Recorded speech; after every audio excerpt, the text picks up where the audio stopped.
As he waited patiently at the port, it was the nauseating smell that hit him first. After 3 months of undercover work, Gary Stokes was finally about to make his biggest breakthrough, but nothing could have prepared him for what he was about to see.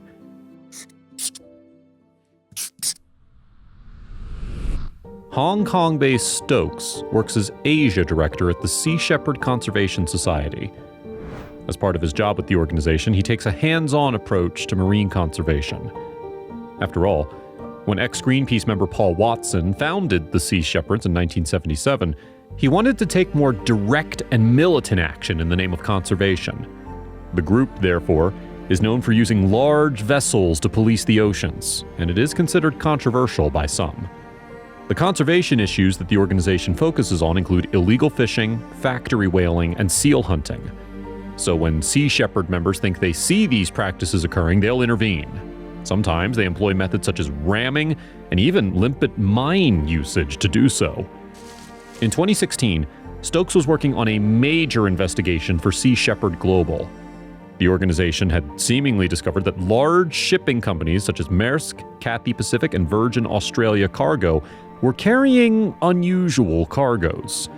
And not only were the hauls out of the ordinary, but they were also of great interest to Sea Shepherd. Also, if you have not done so already, please subscribe to our channel and click that notification bell to get inspired by these animal stories every day. Now back to the story. Moreover, the companies that were carrying the loads had previously declared an embargo on these exact items. But now Stokes suspected that some cunning people had managed to get around the ban. So, after 3 months of gathering evidence, Stokes and his team went to find out what was going on. Stokes headed down to the docks in Hong Kong, and it was there that his greatest fears were reportedly confirmed. As he witnessed men unloading dozens of white bags off of a shipping container, his heart sunk. According to Stokes, that's because each bag was filled with shark fins. Stokes knew they were shark fins without even having to look inside the sacks.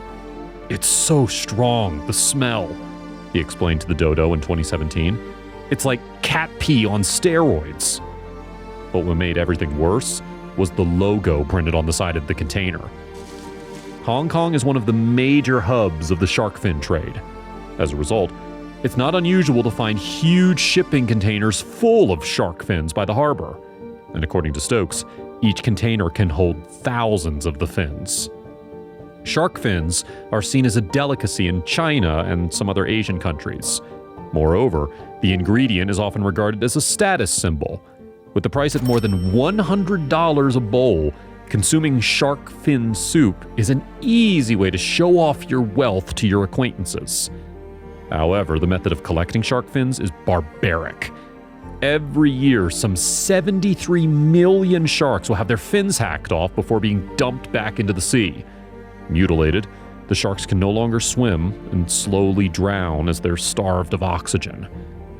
Since 2013, shark finning has been banned in the European Union. However, international waters remain unregulated. The practice is outlawed in the Eastern Pacific, but it still occurs in the Indian Ocean and Pacific Ocean. According to shark conservation groups, the popularity of shark fins represents a very real threat to the species. And the situation isn't helped by the fact that large swaths of the industry remain unregulated. The appetite for shark fins, then, shows little sign of slowing down. However, there are some measures in place to prevent people from exporting shark fins. One of the best ways was the shipping embargo. So it was important for Stokes to find out how so many shark fins ended up being shipped by a company that had previously banned them. Stokes believed poachers may have gotten around regulations by labeling their shipments as seafood rather than shark fins. Because of that, it didn't ring any alarm bells when they were checking in to ship, he explained to the Dodo.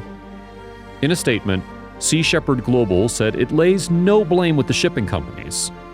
"We see these responsible companies as victims of the ruthless shark fin trade who will stop at nothing to continue their barbaric trade," the statement read. "We appreciate their willingness to close up these loopholes in an effort to save shark populations."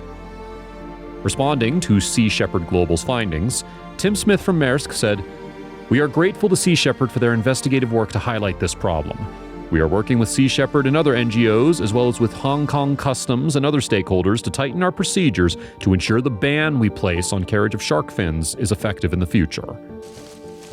What concerned Stokes the most about unlabeled shipments was the possibility that they could include fins from endangered animals, such as scalloped hammerheads and oceanic white-tip sharks. When you see a container full of shark fins that hasn't even been checked by customs, you wonder, how many endangered species are mixed in with those legally caught sharks? Stokes said. However, the situation isn't all bad. Thanks to the Sea Shepherd investigation, many major cargo companies are now looking into their procedures to help weed out undeclared shipments. Hopefully, then, endangered sharks can be saved before it's too late. If you liked the video, please give it a thumbs up and consider sharing it with your friends and family. Thanks again, and we'll see you in the next one.